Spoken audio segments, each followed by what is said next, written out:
Bismillahirrahmanirrahim. Assalamualaikum warahmatullahi wabarakatuh. A'udzu billahi minasyaitonir rajim. Bismillahirrahmanirrahim. Alhamdulillahi rabbil alamin. Wassalatu wassalamu ala sayyidina Muhammadin afdhaliz zakirin wa sayyidish syakirin wa imamil mursalin wa khatamin nabiyyin wa ala alihi wa ashabihi wa man salaka tariqahum ila yaumiddin. Amma ba'd. Faqala rabbi syrah li sadri wa yassir li amri wahlul 'uqdatam min lisani yafqahu qawli. Wa qala Allah ta'ala fil Qur'anil Karim wa huwa asdaqul qailin. A'udzu billahi minasyaitonir rajim. Bismillahirrahmanirrahim. Yaquluna la irja'na ilal madinati la yukhrijanna al-'azmu minhal azal walillahil 'izzatu wa lirasulihi wa lil mu'minin walakinnal munafiqina la ya'lamun. Wa qala Rasulullah sallallahu alaihi wasallam,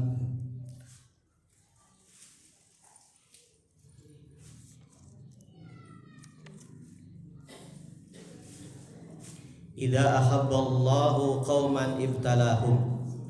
Wa qala aidan asyadun nasi bala'an al-anbiya summa salihun summa al-amsal fal amsal. Shadaqallahul azim wa sadaqa rasul habibul karim wa nahnu ala dzalika minasyahidin wasyakirin walhamdulillahi rabbil alamin.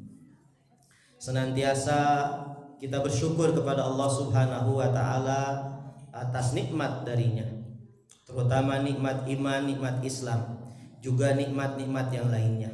Selalu kita meyakini ke dalam hati kita, meyakini dalam pemikiran kita dan mengaplikasikan dalam perbuatan kita sehari-hari bahwa kita hidup ini tidak pernah lepas dari nikmat Allah Subhanahu wa taala. Sekejap mata pun, sedetik jantung pun, sedetak jantung pun tidak pernah kita lepas dari nikmat Allah. Makanya kenapa nikmat Allah tidak bisa dihitung, karena jumlahnya tak terhingga. Dalam kondisi apapun kita harus bersyukur kepada Allah Subhanahu wa taala. Bukan hanya dalam kondisi senang, dalam kondisi susah pun kita harus bersyukur. Dalam kondisi sehat kita bersyukur, dalam kondisi sakit pun kita harus bersyukur. Ketika luas rezeki bersyukur, ketika disempitkan rezeki bersyukur. Kenapa? Karena tidak semua hidup kita semuanya susah. Pasti ada sisi hidup kita yang harus disyukuri. Kalau kita punya dua tangan, dua tangan ini satunya sakit, kan satunya tidak. Gitu. Kalau kita punya rezeki kekurangan, tapi ada hal lain yang harus kita syukuri, tidak akan lepas.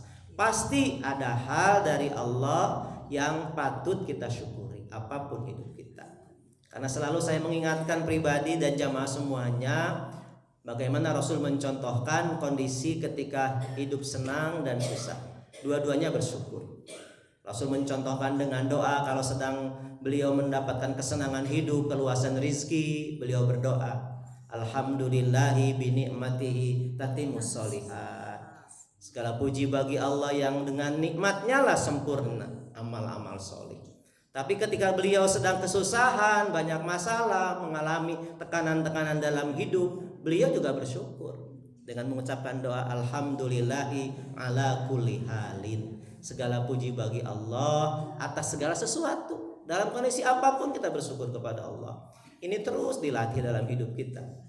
Diingatkan, dilatih supaya tetap bersyukur kepada Allah Subhanahu wa taala. Karena bersyukur itu adalah kewajiban, bukan pilihan. Sehingga kita tidak punya alasan sekecil apapun untuk tidak bersyukur.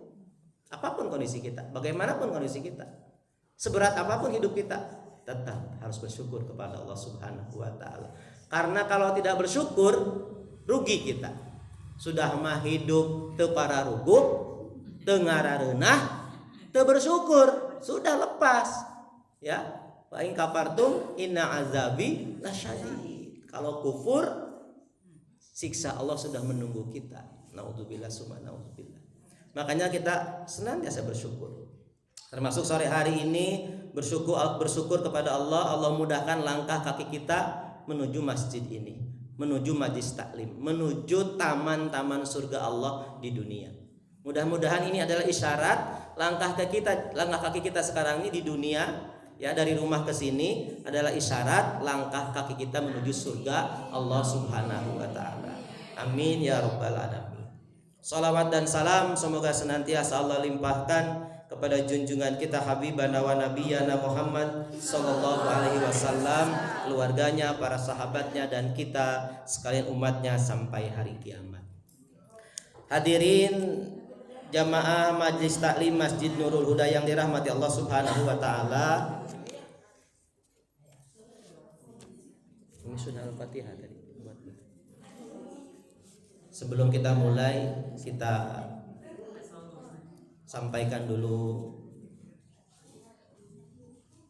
tawasul bisawab buat Bunda, almarhumah Bunda yang menjadi penggerak kita semuanya, salah satu penggerak di Majlis Taklim Nurul Huda ini. Mudah-mudahan beliau diberatkan mizan kebaikannya, diringankan hisabnya, mendapat nikmat kubur, dimudahkan perjalanan panjangnya menuju Allah Subhanahu wa taala sampai akhirnya mendapat surga Allah Subhanahu wa taala. Kita akan menjadi saksi nanti di padang mahsyar, akan langsung memperkuat bahwa Bunda adalah orang yang baik. Kita mengenang sebagai orang yang solihah, yang menjadi wasilah perantara kebaikan buat kita. Ala hadhihi niyyah wa fi kulli niyatin solihah. Al-Fatihah. A'udzu billahi minasyaitonir rajim. Bismillahirrahmanirrahim. Alhamdulillahirabbil alamin. Arrahmanir rahim. Maliki yaumiddin. Iyyaka na'budu wa iyyaka nasta'in. Ihdinas siratal mustaqim. Siratal ladzina an'amta 'alaihim ghairil maghdubi 'alaihim waladdallin. Amin. Allahumma istajib du'ana. Amin ya rabbal alamin. Baik, selanjutnya kita seperti biasa zikir Asmaul Husna. A'udzubillahi minasyaitonirrajim. Bismillahirrahmanirrahim. Ya Allah ya Rahman ya Rahim ya Malik ya Quddus ya Salam ya Mu'min ya Muhaimin ya Aziz ya Jabbar ya Mutakabbir ya Khaliq ya Bari ya Musawwir ya Ghaffar ya Qahar ya Wahhab ya Razzaq ya Fatah ya Alim ya Qabid ya Basit ya Khafid ya Rabbi ya Mu'iz ya Muzil ya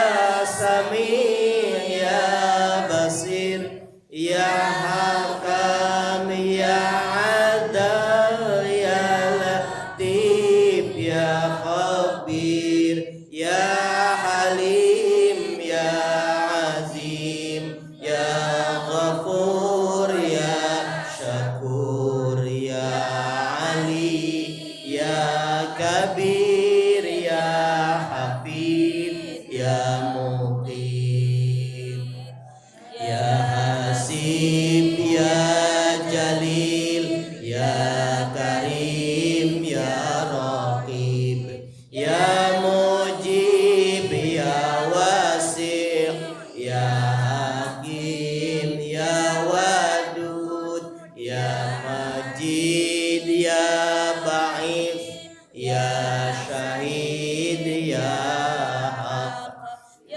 Wakil ya Qawi ya Wali ya Hamid ya Muhsi ya Mubdi ya Mu'id ya Muhyi ya Mumit ya Hayyu ya Qayyum ya Wajid ya Majid ya Wahid ya Ya Samad, Ya Qadir, Ya Muqtadir, Ya Muqaddim, Ya Muakhir, Ya Awal, Ya Akhir, Ya Dhahir, Ya Batin, Ya Wali, Ya Muta'ali, Ya Bar, Ya Tawwab, Ya Muntaqim, Ya Afu, Ya Rauf,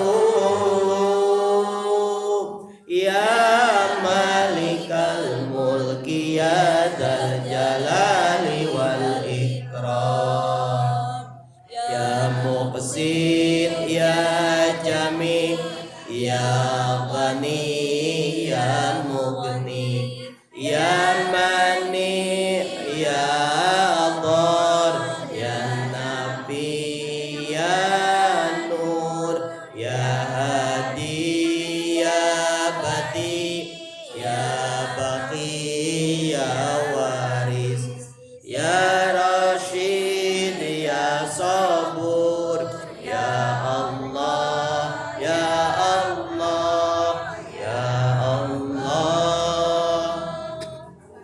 Alhamdulillahirabbil alamin. Sore hari ini insya Allah kita akan membahas Asmaul Husna Al-Mu'izz dan Al-Muzil. Sebelumnya pertemuan kita terakhir kita sudah membahas Asmaul Husna Al-Qabid dan Al-Basit. Al-Mu'izz dan Al-Muzil dua serangkai seperti Al-Khafid yang kemarin kita bahas, ya, Ar-Rafi dan Al-Khafid. Musannif An-Nasafi rahimahullahu taala dalam kitab ini menjelaskan hadza min qabili ayaqtarina bil ghair. Al-Mu'izz itu huwa al-muzil. Al-Mu'izz dan al-muzil senantiasa disertakan, dibarengkeun dua nana seperti Al-Rafi dan Al-Khafid kemarin. Jadi tidak dipisah. Kenapa tidak dipisah?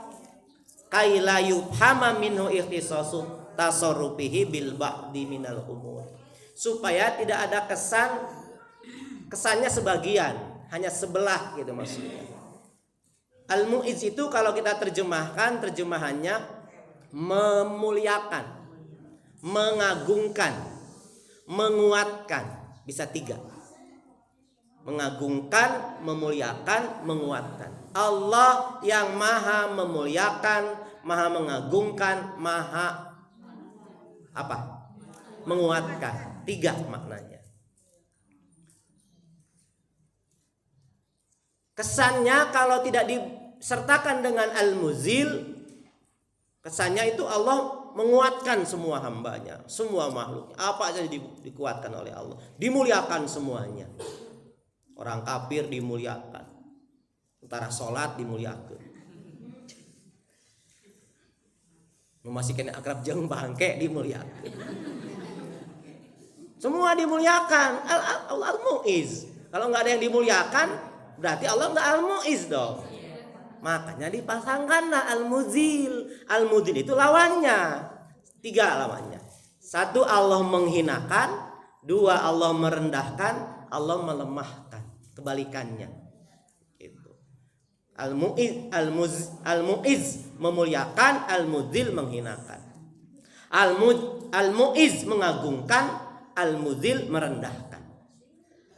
Al-Mu'izz menguatkan, Al-Muzil melemahkan. Itu. Jadi Allah itu Al-Mu'izz, Al-Muzil juga.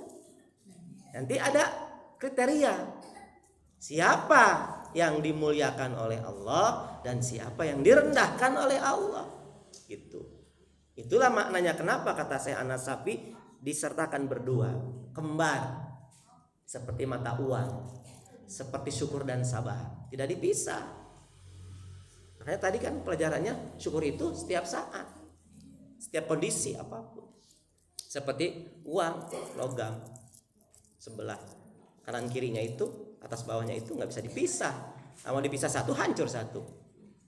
mata logam, uang logam kan ada dua belah ya. Nah, kalau dihilangin satu, yang satu lagi hilang pasti. Mungkin nggak? Tuh nggak ada sebelahnya, nggak mungkin. Kalau sebelahnya nggak ada ya pasti hilang itu. Itu mata uang tuh. Syukur dan sabar begitu, nggak bisa dihilangkan. Saat lagi banyak uang bersyukur. Tapi tong pohong kayak bisa overdosis syukurna. Pohon bersabar. Bersabar apa? Bersabar jangan berlebihan. Kemudian nanti overdosis syukuran anak. Memahaminya karena sedang luas rezeki, ayo segala macam dipenuhi, dituruti syahwat kita dunianya. Kamana? Tiba-tiba duit 5 juta habis sapoe. Gitu. Nanti astagfirullah, mending beak duit teh. Overdosis tuh. Tadinya kan mau mensyukuri nikmat, memakai nikmat dari Allah. Tapi bersabar juga. Kalau lagi susah bersabar. Tapi biar tidak terlalu sedih dan merasa paling miskin di dunia, paling susah di dunia. Itu bersyukur. Kenapa? Lihat, ada enggak hal-hal yang harus kita syukur? Pasti ada di rumah. Ayah, pasti ada. Si anu mah beunghar, loba duitna, loba tanuhna segala macam. Mungkin sarena teu tibra. Udang wae. Urang mah teu boga naon, gak ada kekhawatiran. Teu boga motor, teu boga mobil, teu boga naon, sarena tibra. Teu sieun kapalingan, teu sieun ieu, teu sieun itu. Nikmat sarena tibra. Nikmat itu syukuri. Pasti ada celah hidup kita yang harus disyukuri. Makanya syukur dan sabar juga tidak bisa dipisah. Seperti ini, seperti Al-Mu'izz dan Al-Muzil. Di dalam Al-Qur'an kata Al-Mu'izz tidak ada. Kata Al-Muzil tidak ada dalam Al-Qur'an. Di hadis juga tidak ada Al-Mu'izz dan Al-Muzil itu. Isim fa'il namanya. Al-Mu'izz. Al-Mu'izz Allah yang maha mengagungkan. Al-Muzil Allah yang maha merendahkan, itu menghinakan. Tidak ada dalam Al-Qur'an. Tetapi ada kata dasarnya. Dari mu'izz itu isim fa'ilnya. Dari kata dasar azza, zalla. Azza dan zalla. Azza menghinakan, zalla menghinakan. Masukkan ke wazannya. Jadi azza, azalla. Tetapi kata-kata dasar yang bermakna mengagungkan dan menghinakan, memuliakan dan merendahkan dalam Al-Quran ada. Di dalam Mu'jam al-Mufassal Al-Quran saya lihat. Semalam saya buka, dihitung ada 172 kurang lebih. Ada 172 kata zalla. Kata yang bermakna muzil, bermaknanya muzil. Allah menghinakan. Ada 172 kata di dalam Al-Quran. Untuk percaya, ibu-ibu tayangan we. Surat naon ayat baraha. Bukaan gitu. Hiji-hiji. Kata azza al-mu'izz ada 105 kurang lebih dalam Al-Qur'an. Katanya. Jadi walaupun al-mu'izznya tidak ada katanya, al-muzil tidak ada, tapi kata dasar dari itu fiilnya dasarnya itu ada. Itu. Seperti kata misalkan contohnya kata bekerja itu kata dasarnya nanti mempekerjakan, dipekerjakan dan lain-lain gitu. Jadi ada dalam Al-Qur'an kata itu. Misalkan surat yang tadi dibaca oleh Qori dan Sari Tilawah. Ya, Ali Imran. Ya, di Ali Imran ayat 26 27 saya potong saja ayatnya yang 26-nya. Ya, yang kita bahas dalam kalau kita zikir ya, ada kata fi'il mudhari'nya tu'izzu man tasha, tu'izzu azza yu'izzu, tu'izzu azza yu'izzu, bisa begitu. Tu'izzu man tasha wa tudhillu man tasha. Tu'izzu Allah mengagungkan, memuliakan, menguatkan man tasha orang sesuai kehendak Allah. Terserah Allah rek muliakeun saha, menguatkan saha, terserah Allah. Tapi waktu diluman tasya juga Allah merendahkan, menghinakan, melemahkan dan lain-lain sifat-sifat yang kurang baik. Man tasya, orang sesuai kehendak Allah. Dalam Al-Qur'an. Biadikal khair, dalam genggaman kekuasaannya lah kebaikan. Innaka ala kulli syai'in qadir. Allah Maha Kuasa atas segala sesuatu. Dalam Al-Qur'an ada. Dan itu tadi yang Mu'iz 105, yang Mudil 102. Kita orang beriman pasti meyakini kemuliaan milik Allah. Ya. Allah yang memiliki, menggenggam kemuliaan. Tapi Allah juga yang menggenggam kehinaan. Mulia dan hina itu milik Allah. Kata Imam An-Nasafi di sini, wa imma bihasabil asbah fasihatu wal husnu wal jahu wal malu. Kalau kita kaya, mulia enggak? Mulia. Orang kan sering menghormati orang kaya dibatin ustad. Mun ka orang kaya mau ustadna biasa weh. Amun sehat mulia tuh. Mulia. Ih alhamdulillah si anu mah sehat wae awakna. Berarti kan bagus tuh, dipuji.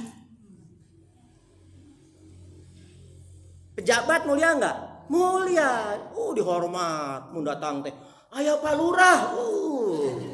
Aya Pak Camat. Dihormat langsung. Nararangtung jelema ge. Mangga. Mulia. Kekayaan, kesehatan, kata Imam An-Nasafi, kekuasaan dan lain-lain, kepintaran, kecerdasan itu mulia menurut kita manusia. Sebaliknya, miskin itu hina.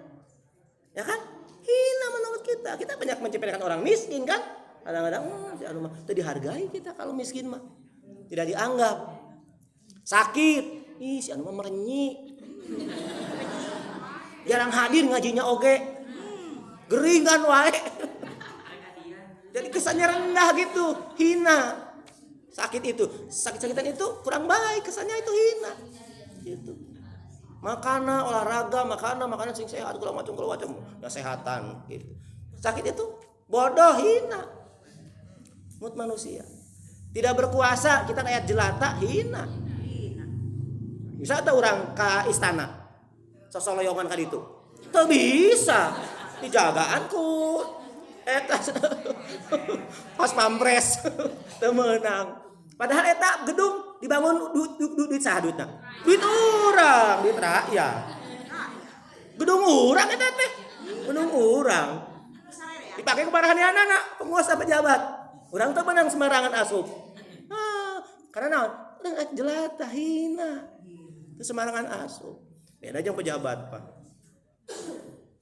Kekuasaan, jabatan mulia di pandangan manusia. Rakyat jelata, kemiskinan, itu hina. Apakah itu standar Allah Al-Mu'izz dan Al-Muzil? Bukan. Menurut Allah, bukan itu nanti standarnya orang dimuliakan oleh Allah, dihinakan oleh Allah, bukan itu. Bukan itu. Maka sampaikan di sini.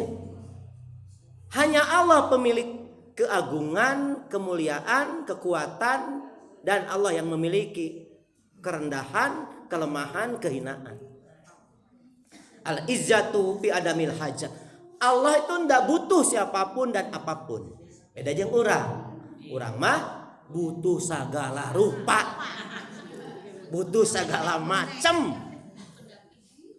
Ini hirup urang. Beda sama Allah. Allah mah adamil hajat. Wa kamalu hadzal makna laisa illa lillahi ta'ala. Makna al-mu'izz dan al-muzil tidak ada yang menguasai, menggenggam kecuali Allah Subhanahu wa ta'ala. Makanya kita akan mengkaji ini. Ada dua pendapat. Yang pertama, umumnya orang memahami makna al-mu'izz dan al-muzil, annal mu'izz huwallazi yu'til mulka may yasha. Jadi Allah berkehendak, sekehendak Allah memberikan kekuasaan kepada siapapun. Mau orang solih, mau orang yang salah. Mau orang yang adil, orang yang zalim. Kalau Allah berkehendak, Allah berikan. Itu kekuasaan.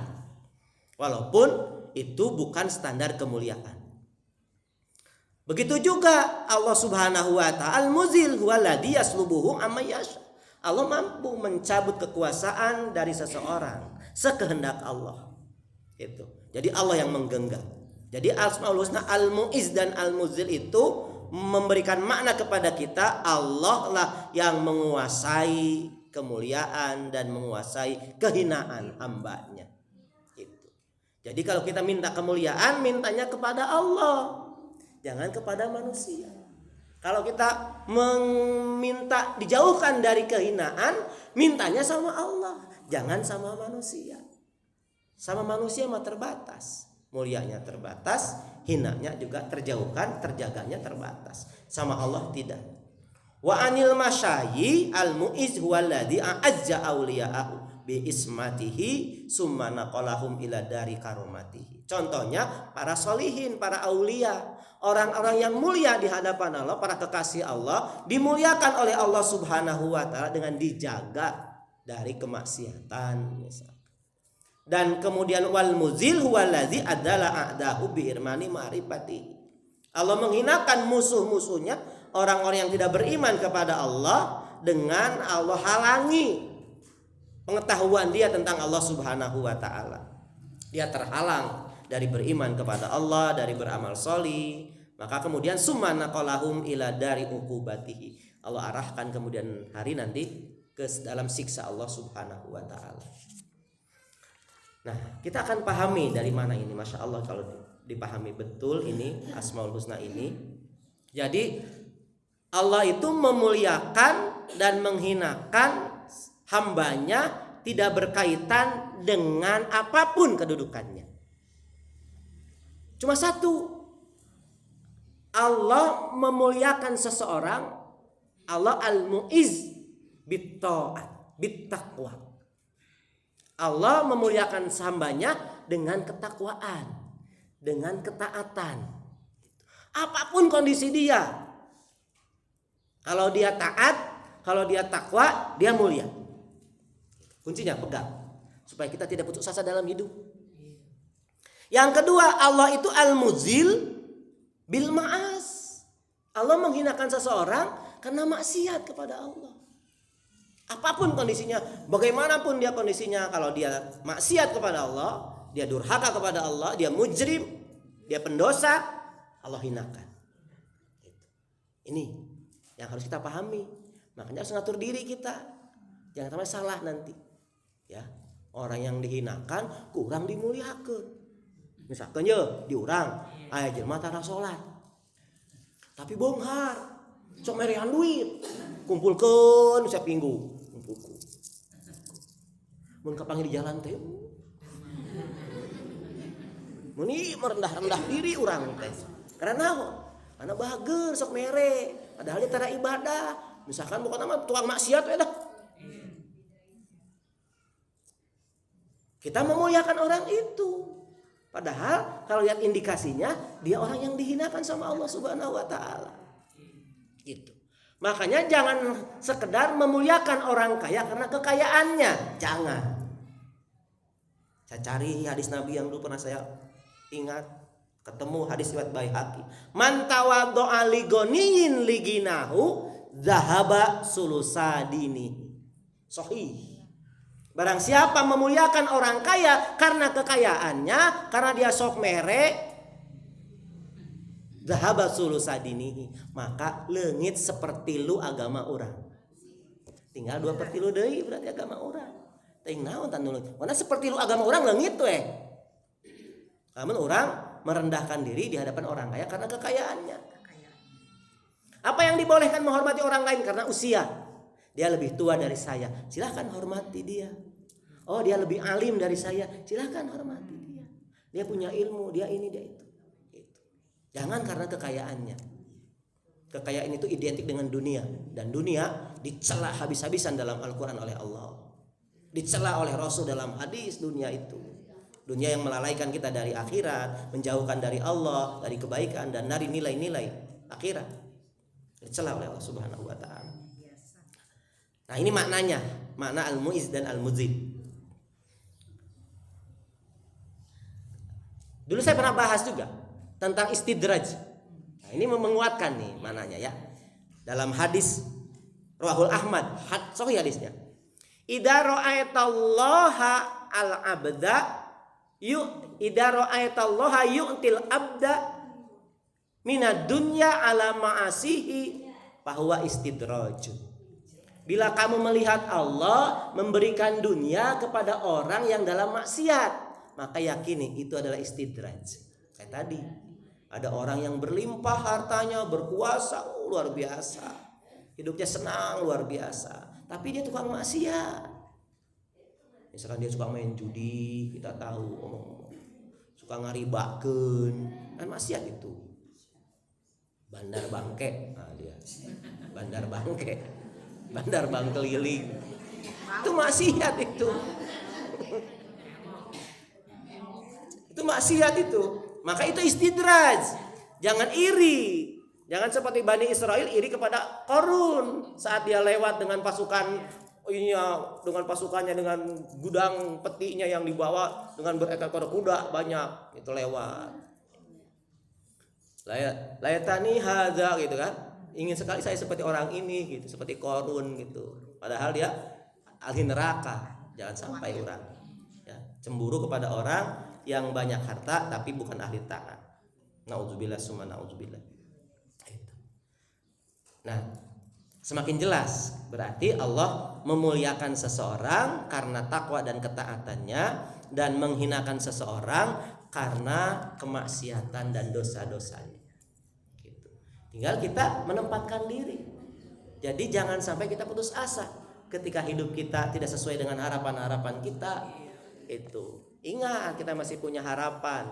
Tidak bahagia, benar-benar bahagia, walaupun bahagia kamu plaset di dunia, mudah-mudahan nanti bahagia di akhirat. Gitu. Itu harapan kita. Walaupun kita ingin dua-duanya. Ingin dua-duanya, kita ingin bahagia di dunia, tapi bahagia dunia mah relatif. Saya sering jelaskan ya, relatif. Tadi banyak orang-orang solih yang hidup akhir hayatnya dalam ketaatan tapi tidak mendapatkan keamanan. Meninggal dibunuh, meninggal dianiaya, meninggal dizalimi. Itu bukan orang-orang yang ece-ece, orang-orang yang imannya luar biasa, orang-orang yang dijamin ahli surga, tapi hidupnya ternyata tidak aman. Ya, seperti cucu Rasul Husain yang meninggal di padang Karbala, ditebas lehernya. Gitu. Seperti Umar bin Khattab yang ditusuk ketika sholat subuh, Ali bin Abi Thalib, Utsman bin Affan bahkan dibunuh, dari jendela masuk orang-orang munafik itu dan menusuk Utsman bin Affan sampai istrinya berteriak, engkau telah membunuh orang yang hafal khatam Al-Quran dalam satu rakaat. Utsman bin Affan kalau sholat sunnah satu rakaat khatam Quran. Bayangkan, itu kabayang kurang. Gak kebayang. Satu rakaat hafal khatam Quran, masya Allah, dibunuh. Itulah